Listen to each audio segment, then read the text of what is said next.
Alhamdulillahi Rabbil Alameen.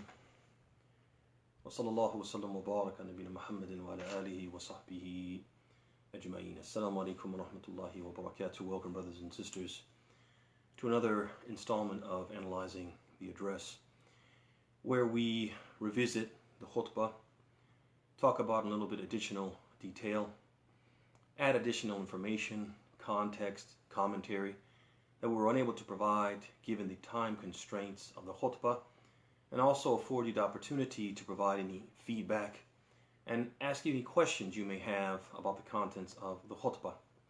And the title of today's khutbah was, "It is not enough to know, we have to act like we know." And we began the khutbah by mentioning that our religion is a religion which is highly concerned with literacy. Literacy in general, and spiritual religious literacy in particular. And we cited the verse which is indicative, the first words of revelation revealed to the Prophet ﷺ, which are indicative of the fact that our religion is clearly concerned with Muslims reading, studying, learning, and increasing their knowledge. Allah subhanahu wa ta'ala revealed to the Prophet, "Iqra bismi rabbikal ladhi khalaq." Read in the name of your Lord who created. And we went on after that to talk about how our religious literature is filled with texts which encourage, which incite, which emphasize studying and learning, and encourage us to actively seek knowledge of Allah, knowledge of His religion, etc., and so on. And what I would like to do is mention some of those ayat and hadith again, and add some additional commentary to those ayat and hadith and clarity to those ayat and hadith, which we were unable to do during the khutbah. So the first ayah that we mentioned was the ayah from Surah Muhammad, in which Allah subhanahu wa ta'ala says, "Fa'alam annahu la ilaha illallah." Know that there is no deity worthy of worship except Allah. And we mentioned that if you notice, Allah subhanahu wa ta'ala, He says that He wants us to know that there is no deity worthy of worship except Him. He doesn't want us to just say it with our tongues. He doesn't want us to just think it in our minds. And He doesn't want us to simply believe it because we were brought up to believe it. But rather He wants us to know. And knowledge requires learning. It necessitates and requires that we put in some type of effort in studying and acquiring it. It's not something that we are born with. We can't claim to know if we haven't studied or been taught. As Allah subhanahu wa ta'ala says in the Quran, He says, "Wallahu akhrajakum min butuni ummahatikum la ta'lamuna shay'a." Allah took you out of your mother's wombs, and when He did so, you knew nothing. So no person can claim to know anything that they haven't actively studied or they haven't practically been taught. And so this is important. We can't claim to know anything about Allah except what Allah has taught us and what we have actively sought to learn. طيب, ثم بعد ذلك, another verse that we mentioned was the verse where Allah subhanahu wa ta'ala says, فَاسْأَلُوا أَهْلَ الذِّكْرِ إِن كُنْتُمْ لَا تَعْلَمُونَ. He says, ask the people of knowledge about the things that you do not know, about those matters that you have no knowledge yourself. And here I would like to point out a common mistake that occurs in our community, which is contradictory to the instruction that we've been given in this ayah. Allah subhanahu wa ta'ala tells the layman, tells the unlearned, to learn from the learned, to ask them about the religion, to find out what is right and what is wrong. And He doesn't tell us to do that so we can ignore them, so we can dismiss them.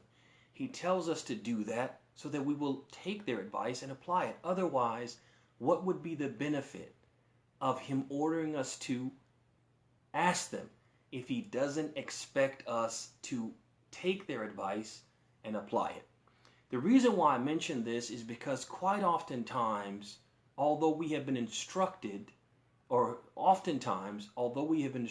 to ask the people of knowledge, rather than ask the scholars, many people, they tell the scholars. They dictate to them what they should and shouldn't do. Rather than asking them, even if they ask them a question, they ask them in a way as if to what?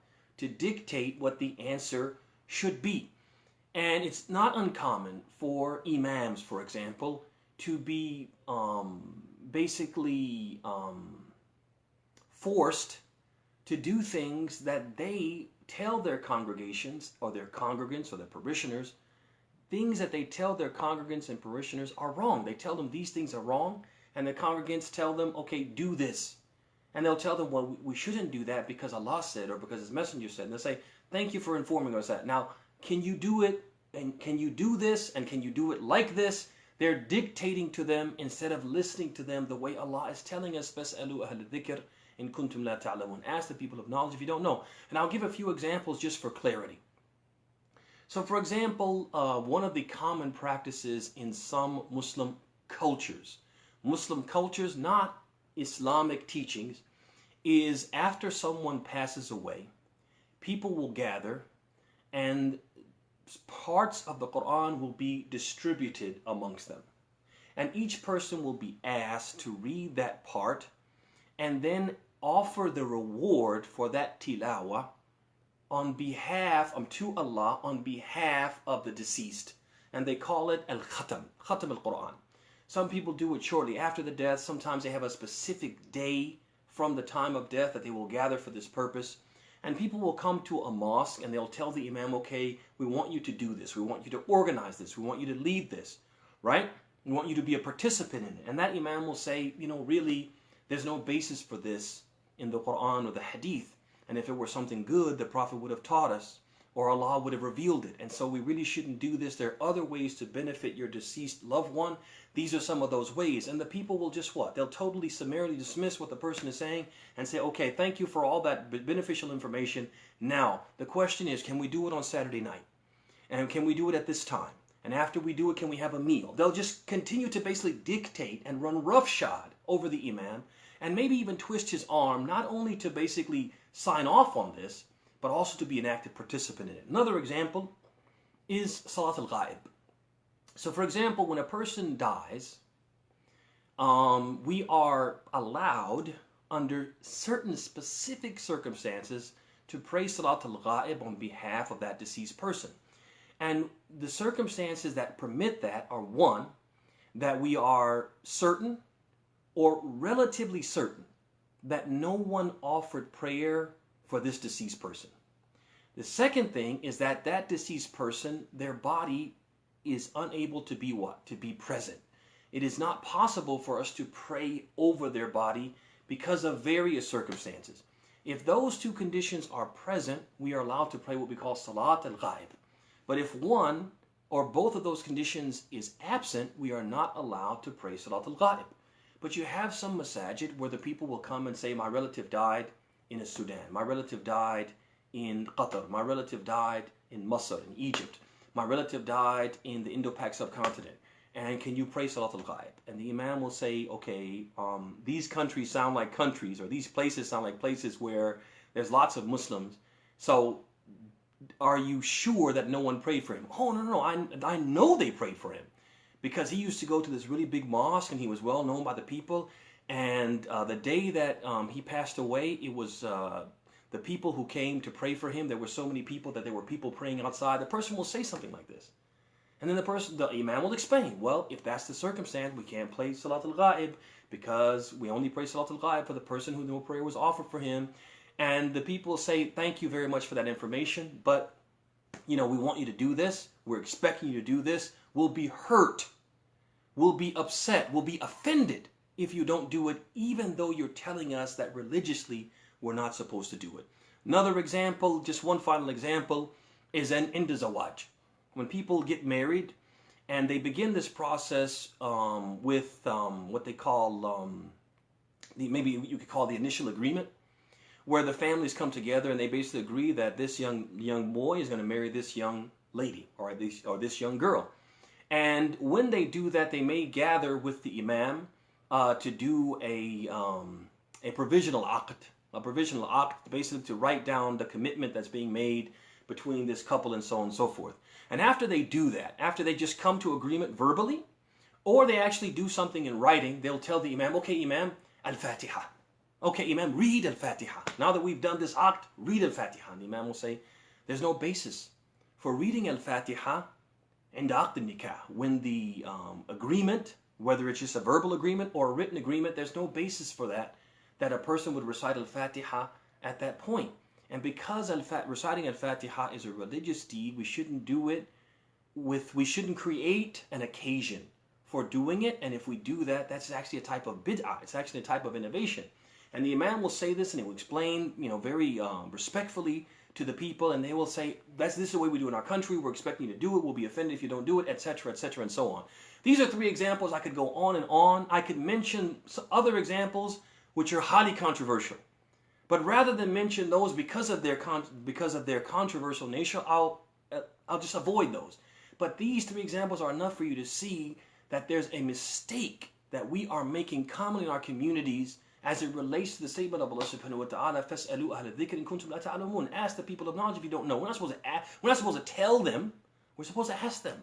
And when they tell us the deen says this, the deen says this, Allah says that, the messenger says this, we're supposed to listen to that. Why? Because they are the learned people. They're put in that position for that reason, to guide us, not for us to what? To ignore them and try to force them to do things which are in contradiction to Allah's guidance. طيب, another text that we mentioned in this whole context of the ayat and the hadith which show that seeking knowledge is very important in our religion, essential in our religion, is the hadith of Anas, collected by Ibn Majah, in which the Prophet ﷺ said, طَلَبُ الْعِلْمِ فَرِيضَةٌ عَلَى كُلِّ Muslim. Seeking knowledge is obligatory upon every Muslim. طيب, what does that mean exactly? Does that mean that all of us are expected to study and become scholars in our own right? Every single Muslim has to become an expert in religious knowledge?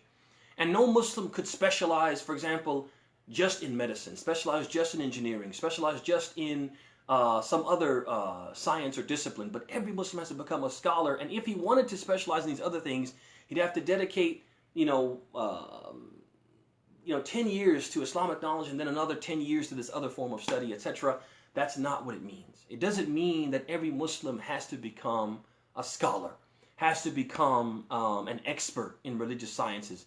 But rather it means that every Muslim must study that amount of knowledge, study that which he or she is not permitted to be unaware of.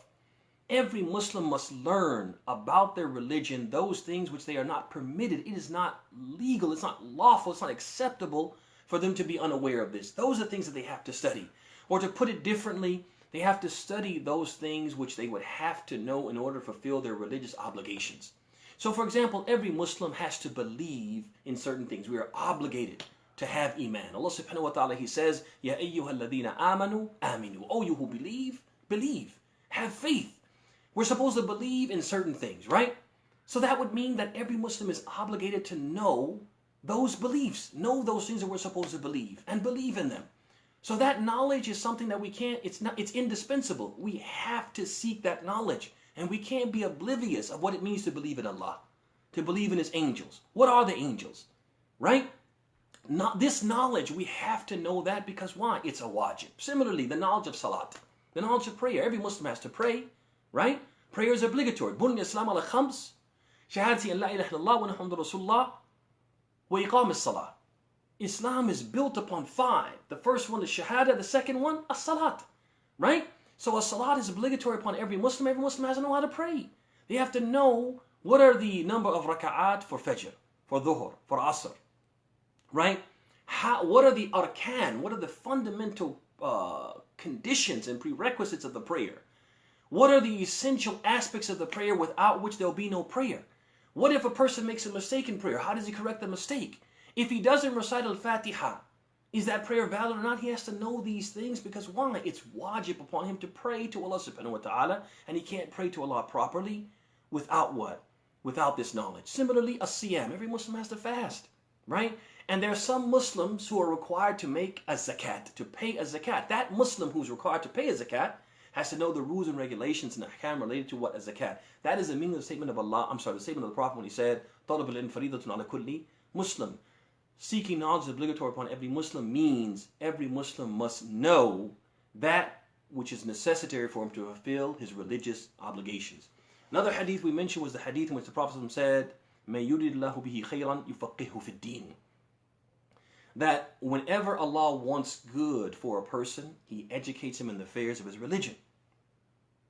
And this is important. I just want to point out a very important point that the scholars of Islam, a number of them, among them As-San'ani rahimahullah ta'ala, had mentioned that mafhum al-mukhalafa murad, that the opposite meaning of this hadith is intended, which means a sign that Allah does not want good for a person is when He does not educate him regarding his religion. So we have to feel uncomfortable. We have to feel a certain sense of worry and concern if, for whatever reason, we are not learned in our deen. And I mean learned according to what we just said, learned to that level which is required for what? For what we have to do, right? Our religious obligations. If we are ignorant of some of these things that we talked about, that we have to know as Muslims, every Muslim has to know these things. If we're ignorant of those things, that's a concern. That's something that should concern us. Why? Because it's a sign that Allah doesn't want good for us.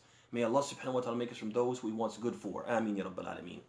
But ثم بعد ذلك, after we mention all these nusus and how these nusus tell us that Allah subhanahu wa ta'ala wants us to actively seek knowledge of what it means to really be a Muslim and to follow Islam and to lead an Islamic life, we said that, but seeking knowledge is not enough. Allah doesn't want us to just stop there. Allah subhanahu wa ta'ala just doesn't want us to learn for the sake of learning, but rather He wants us to learn to practice what we have learned. Allah subhanahu wa ta'ala wants us to learn so that we can have faith, but also that we can live our faith. Our faith can be a living faith, a faith that has what? Has real tangible benefit and tangible meaning. So we mentioned two problems related to that, two obstacles to achieving that. We said the first one is illiteracy. And we were trying to get to the other problem, and we didn't want to make it seem like we were skipping over illiteracy. Basically, as if to say that illiteracy, yeah, it happens, it happens. No, it is a problem. Illiteracy is a problem in our community. It is unfortunate. There are many Muslims who just do not know some of the basics of their religion. And this is a problem. Part of the reason why we are not meeting Allah's expectations as Muslims. We are not practicing Islam the way it ought to be practiced. Part of the problem in that is the fact that many Muslims are simply uneducated. Many Muslims simply do not know what the expectations are. And what saddens me about this particular issue in our community is that not only do we have this problem with ignorance, and not only do I see it in a lot of demographics, but specifically in our young people. The future of Islam, many of them are very, very, very ignorant, very illiterate when it comes to their religion. And I've seen it specifically on college campuses, when some of these Muslims are becoming more attached, more committed, more, they have this strong desire now to what? To come back to their faith or become active in their faith. But they are putting the cart before the horse because they're becoming active in Islam, Islamic circles, Islamic discussions and dialogue, but they don't have the requisite knowledge for doing any of that. And so you'll see these people speaking very passionately with a lot of conviction and saying things which are in direct opposition to what Islam teaches. And they are very assertive. They have full confidence that what they're saying is right. And you ask yourself, you have to say to yourself, the only possible explanation for them saying this thing, which is in stark contradiction to what Islam teaches, is the fact that they simply don't know. But then that begs a question, or that begs the question. If they don't know, why do they speak? Why do they speak? Why do they insist on putting the cart before the horse? Why do they insist about speaking about things that they don't know? Know, and then what? And then speak. And we just talked about the ayah, فَعْلَمْ أَنَّهُ لَا إِلَهَ إِلَّا اللَّهِ وَاسْتَغْفِرْ لِذَنْبِكَ. Know that there's no deity worthy of worship except Allah, and then seek forgiveness for your sin. What did the scholars derive from that, like Al-Bukhari and others? They derive from that, they extrapolated from that Allah is teaching us al-ilmu qabla al-qawli wal-amal. That knowledge must precede statements and actions. We have to know before we what? Before we speak. So this issue of illiteracy, it is a big problem in the community. But the problem that we really wanted to stress on, a very real problem in our community, is the problem of what? The problem of knowing and not practicing. Muslims who suffice themselves with knowing. But beyond knowing, they don't practice. They know, but they don't practice what they know, or even worse, they act in contradiction to what they know. This is an even bigger problem that we wanted to address, and we mentioned some examples of that. We mentioned some examples in the khutbah. For example, we mentioned the example of Allah doesn't want us to just know that inna akramakum indallahi atqakum. Allah doesn't want us to just know that verily the most virtuous of you, the most highly regarded of you in the sight of Allah, are those who have the most piety. That Allah doesn't want us to just know that. Allah wants us to put that into practice. And the problem that we have, brothers and sisters, is that most of us know that. This is Islam 101. We know that. We know that there's no racism in Islam, but there is racism in the Muslim community. And Allah subhanahu wa ta'ala doesn't want us to know that Islam disapproves of racism and then go out and be what? And be racist. We mentioned the hadith where the Prophet said, La fadla ala Arabiyyin. I'm sorry, La fadla li Arabiyyin ala A'jami. Wala li ahmar ala aswad illa bittaqwa. The hadith where the Prophet said there's no superiority for an Arab over a non-Arab or a white over a black except with piety. Allah doesn't want us to just know that. He wants us to put that into practice. And we mentioned the hadith where the Prophet said, Al-Muslim akhul Muslim, la yadlimuhu wa la yakhdhuluhu, wa la yakdhibuhu, wa la yahqiruhu. We said, Allah doesn't want us to just know that a Muslim is the brother of his fellow Muslim. He doesn't want us to just know that. He wants us to put that into practice, to live like that, to have a living faith, not a faith, the faith that we just talk about, but a faith that manifests itself, a faith that we embody, a faith that other people can see and say, look at the Muslims, look how they get on, look how they behave. Before we even open our mouths to call, people can see what we're about. That's what Allah wants. And we mentioned these three examples, and all of them had to do with racial tensions, the issue of race, racism, in some way, shape, or form. And we may be getting to a point where some people might be saying, enough. Enough of this talk about racism generally, or racism in the Muslim community specifically. Enough. Enough in general, enough, Imam. Imam, enough. You were very explicit about this issue in the khutbah 3 weeks back about George Floyd. Then you come last week and you kind of allude to it. You hint at it with the khutbah about following the footsteps of Shaitan. Part of his footsteps was what? The superiority complex. The supremacist ideology. The first bigot. The first racist. Shaitan. And now you come and you hint at it again, talking about how we know about racism. We know Islam doesn't approve of racism, but we practice it. Enough. Enough. Get over it already. No, brothers and sisters, if this isn't a watershed moment, we need to make it one. We need to keep talking about this issue until racism is totally eradicated in our communities. And race relations in our mosques change forever. We cannot stop talking about this. We've got to ride this momentum, ride this wave until we come back to Allah. Brothers and sisters, we're not talking about this because we're black or African American. We're not talking about this because we're hypersensitive. We're talking about this because it is wrong. It's wrong in the deen of Allah, and it's been going on since, for me, it's been going on since I've been Muslim, but it's been going on in the Muslim community for centuries. For centuries we've had this problem and we have not dealt with it. This is our chance, brothers and sisters, to clean up our house. We have to stop acting, brothers and sisters, like this isn't a problem. Oh, it's being blown out of proportion. Made bigger than what it really is. And just to show you that it's not that. It's not just a bunch of some particular imams with some particular ethnic affiliations. They're the ones making a big deal out of this because they're hypersensitive. It's not that. And how do we know this? Because many people, including Muslim celebrities and non-Muslim celebrities from immigrant communities, they themselves are speaking out about it. They themselves are saying that this is a problem. It's not just people being outside of the communities who are sensitive. No, we're in the communities and we're telling you this is a problem.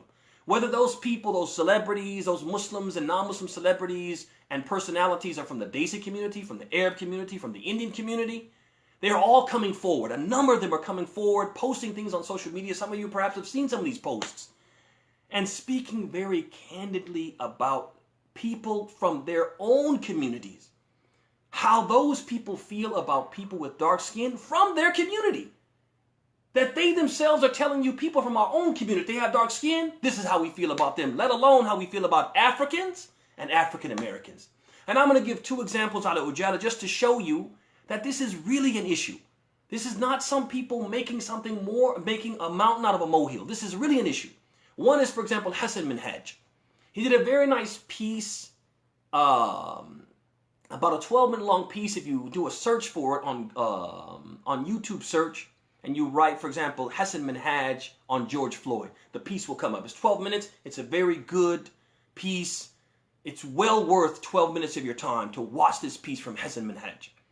And in that piece, he said, look, I can't speak for what it's like to be black, but I know how we, and when he says we, he's talking about the Desi community, how we talk about black people, and it is messed up. And he didn't say messed up. He used profanity. I'm not going to use profanity, obviously.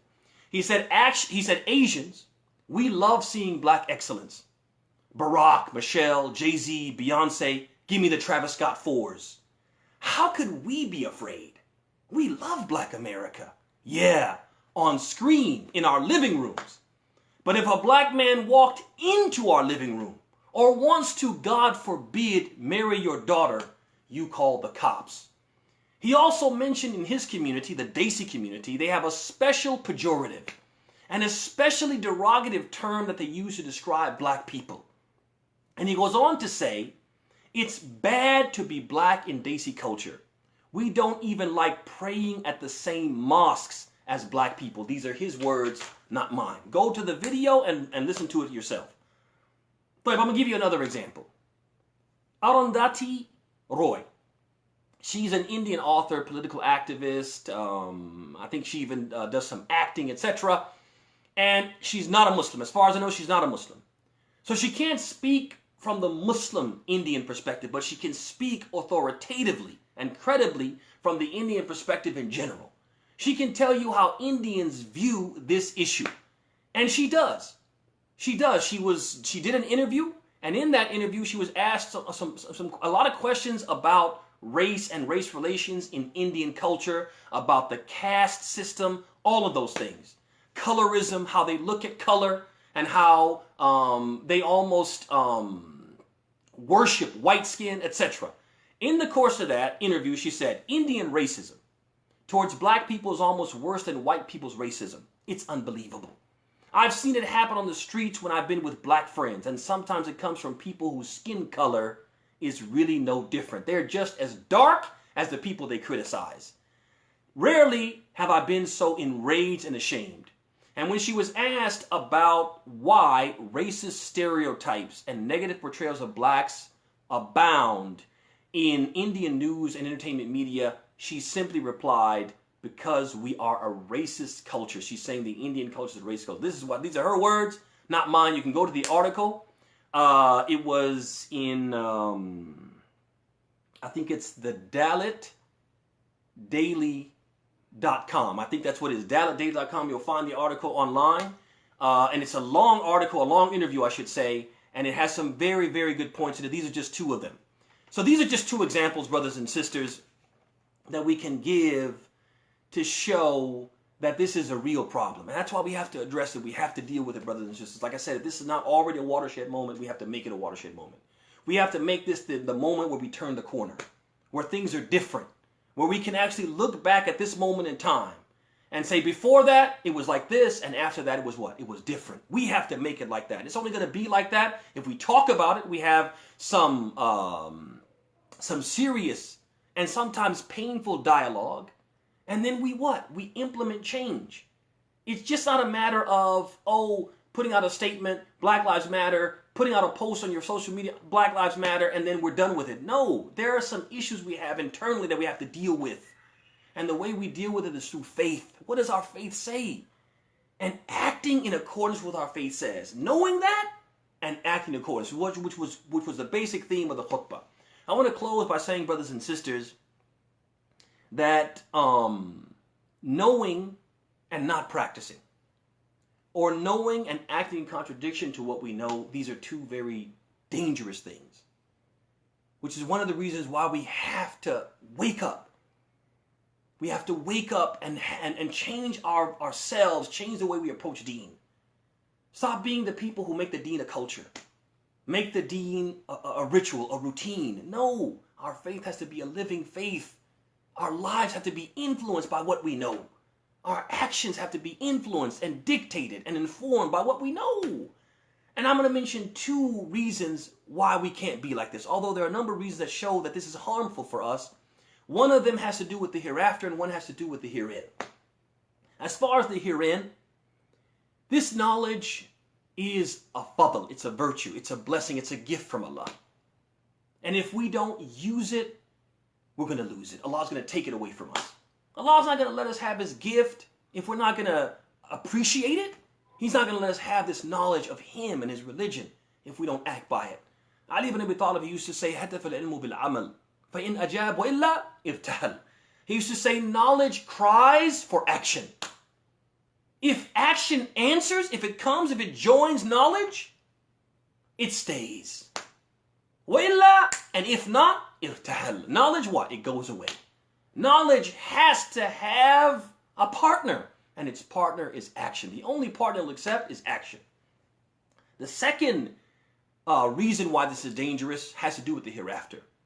And we have the very famous hadith of Bukhari Muslim on the authority of Usama ibn Zayd, in which the Prophet ﷺ said that a man will be brought on the day of judgment, thrown, flung into the hellfire, and his intestines will begin to what? To pour out. And he'll begin to spin around and around. His intestines connected, for example, on one end to some type of what? Pole. And connected to his body on the other end, and he'll go around and around like a donkey driving a mill. A grain mill, round and around. And the people of hellfire will gather around him. They will recognize him and gather around him. And they'll say, Ya fulan, malak. Oh, so-and-so, what's wrong with you? You. Alam takun ta'mur bil ma'ruf wa tanha al munkar. Weren't you the one in the world? We remember you. You used to command the good and forbid the evil. You were that knowledgeable person who said the deen says this and the deen says this and you can't do this and you can't do that. You have to do this and you have to do that. That was you. How can you be in the hellfire? And the man will say, Bala, indeed. Kuntu amru bil ma'ruf wa la ati. I used to tell the people to do the right thing, but I didn't do it myself. Wa anha al munkar wa ati. And I would prohibit the people from doing the wrong things, but then I would do them myself. Brothers and sisters, knowing and not acting, or knowing and acting in contradiction to what we know, is very dangerous in this world and the hereafter. So we have to change our attitude about deen, change our attitude about knowledge of deen, and be the people who live the knowledge, practice the knowledge, embody the knowledge that we've gained. I want to close by saying, brothers and sisters, that these last sermons are not an attempt to solicit pity. I am not looking for pity. These last 3 khutbahs are an attempt to do what I have been trying to do since I have been doing this type of work. See a problem in faith and correct it for our sake. Point out something that we ourselves may be oblivious to, so we can be aware of it and we can correct it. We can know better so we can do better. هذا وصلى الله وسلم وبارك على محمد وعلى آله وصحبه أجمعين والسلام عليكم ورحمة الله وبركاته.